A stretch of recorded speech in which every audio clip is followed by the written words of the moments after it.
This year's Mean Girls remake did okay. Reviews were okay. The box office was okay. The general feeling was, it's okay.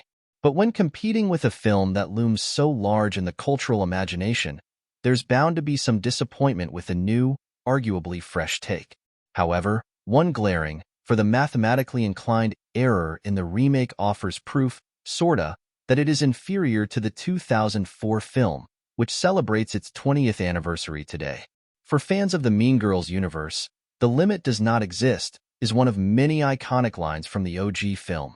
Spoken by Lindsay Lohan's Katie Heron, the quote refers to a math problem she and her fellow mathletes are tasked with solving at the big climactic state finals.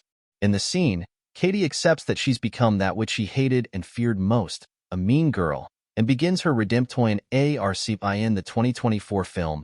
Angry Rice's Katie Heron has the same realization, but the math problem she answers is slightly different than the one Lohan's Katie had. The limit does exist. This video by YouTuber ObliviousBin goes into depth about why and how the remake gets the problem wrong, but the basic explanation is that there's a plus sign after the zero below, thus changing the equation altogether. While not a life-changing error, ObliviousBin argues that this is actually endemic with what's wrong with the remake, and by extension, reboots and remakes in general in the first place. This juxtaposition shows just how much care went into the 2004 version of the movie versus how little care went into the 2024 version of the movie, he explains. This new Mean Girls is more concerned with regurgitating lines and references from the original that it forgets what makes the original so special.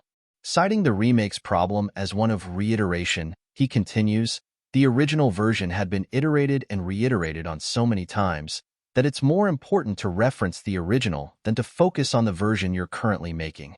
And this is how math got to the core of what's wrong with Hollywood today. The limit does exist, and that limit is apparently the third-generation adaptation of a beloved pre-existing intellectual property.